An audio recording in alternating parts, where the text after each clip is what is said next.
I've spent hundreds of hours in Conan Exiles, and hundreds more in similar survival games like Ark, Don't Starve, Grounded, and Valheim, but playing Dune.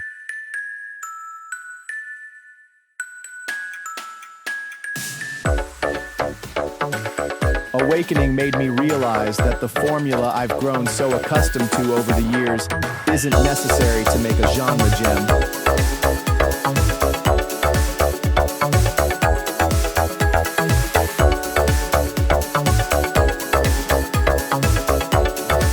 Funcom's upcoming adaptation of sci-fi star Frank Herbert's decades-old universe isn't afraid to sprinkle some spice into that reliable recipe, and that's why I love it.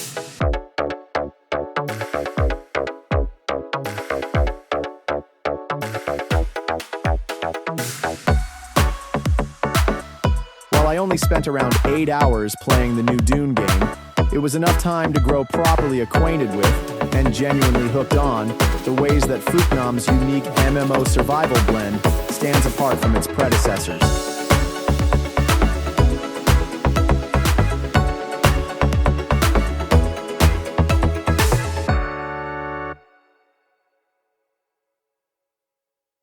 I went into it ready to grapple with pesky hunger bars, translucent building screens, and vicious beasts.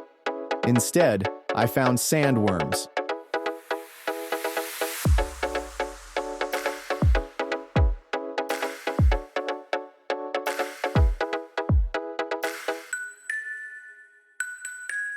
Besides the subterranean monsters shaking the ground I walked on, I was also met with a relentless thirst that called for some seriously creative solutions and an unforgiving desert planet inhabited by ever-warring cultures.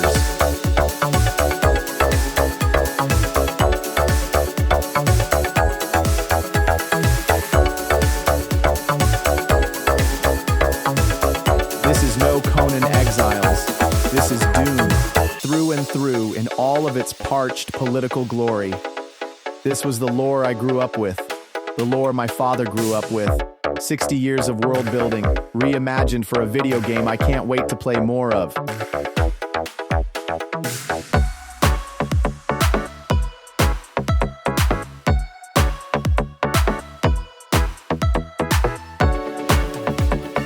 After survival games like Conan Exiles, Funcom says it's made a game with its own identity out of Dune Awakening. And I believe it. Dune Awakening. Everything we know so far about the new Dune MMO. While Dune.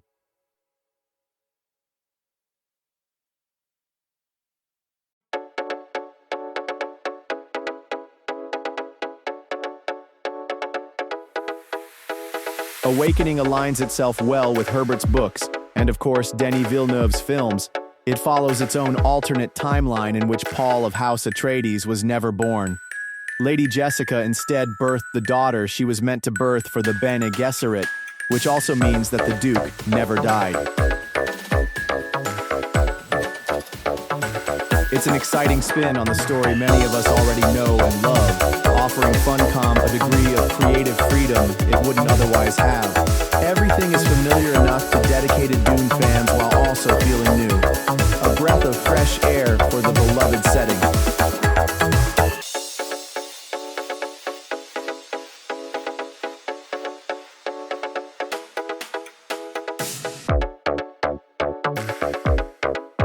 The choices I had in character creation proved as much, where I gave myself a Harkonnen background marked by deception and nobility. A place for every man and every man in his place.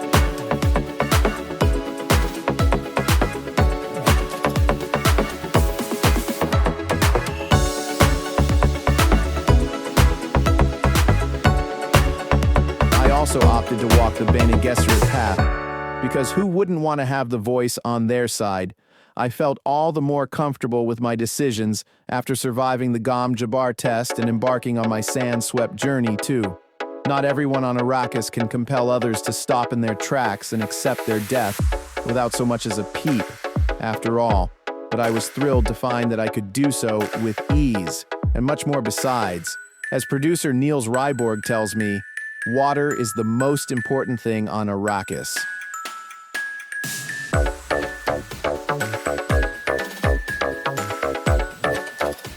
don't need to worry about food while playing DUNE Awakening, but you sure as hell have to worry about water. Arrakis is a dry planet with unrelenting sandstorms. The game doesn't need a hunger mechanic to feel like a survival experience, because before you know it, you'll find yourself parched in the middle of nowhere with no water in sight.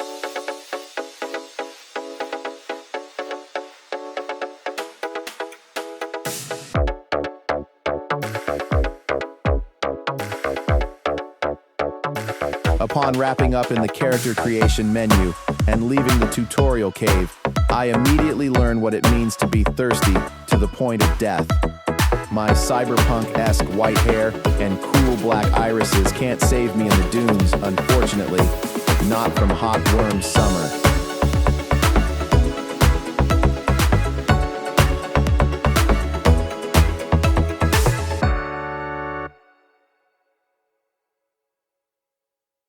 I desperately drink the dew from scattered plants and caverns for a small bit of hydration, but it wasn't until later on that I truly mastered the art of gathering water.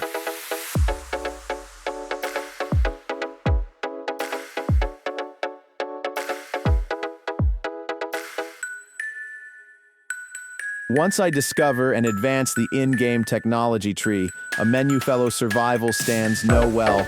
I unlock the ability to harvest blood from foes and transform it into clean water. By drinking the blood of my enemies, I potentially have a handle on my thirst, but most importantly, it would be by choice. You don't have to take the morally gray route and drink refined blood, but doing so made more sense than gathering dew as a hardened Harkonnen.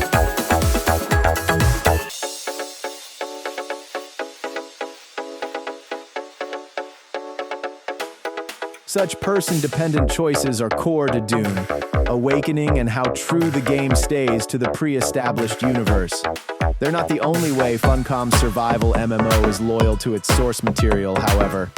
One feature in particular not only proves DUNE Awakening's attention to Herbert's lore, but also separates the experience from any other in the survival genre. Massive, largely unavoidable sandworms. I expected them, as any longtime DUNE fan would, but I didn't expect them to be as much of a game changer as they are.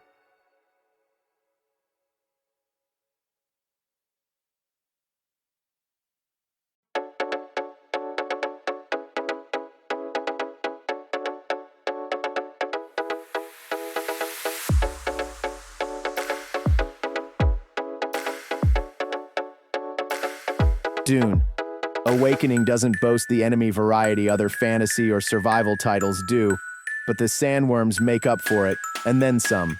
There's sand everywhere. This is DUNE after all, which means that getting around the map is a constant internal battle between your own fear and powering through it to progress.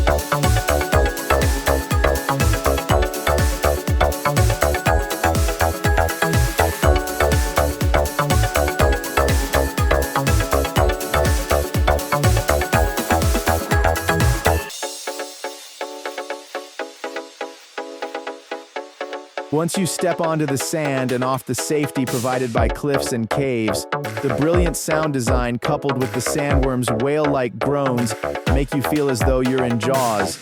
You're being circled by a monster that can destroy you, and everything you've built or gathered in one simple move. You might get a warning vocalization or two, or you might not, but you'd better hope you do if you want to survive.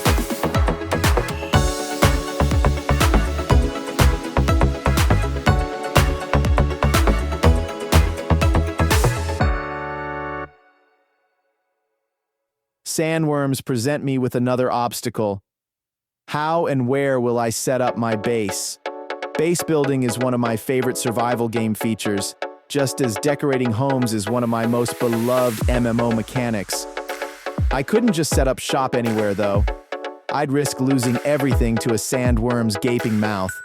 I knew that I'd have to settle for a base elsewhere, away from the sea of sand encompassing so much of the map.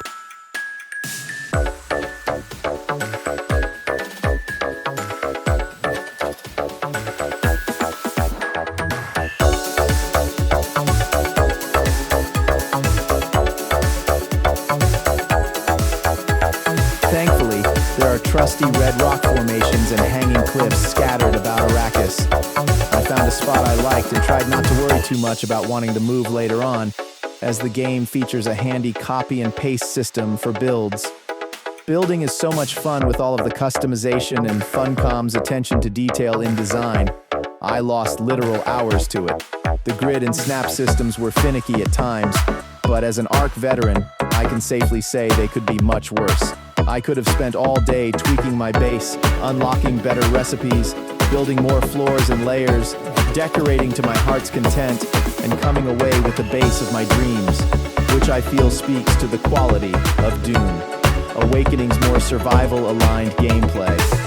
I'm looking forward to the day I can build a guild house with my friends now, and perhaps even dominate a portion of the map in PvP if I'm lucky. When it comes to PvP, it's as unique as everything else on Arrakis.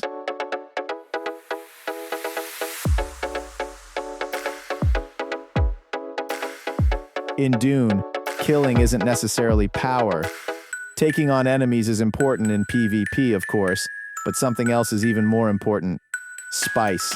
He who controls it all, as fans know, and DUNE Awakening offers no exception. From collecting to selling, players can establish a true monopoly over it.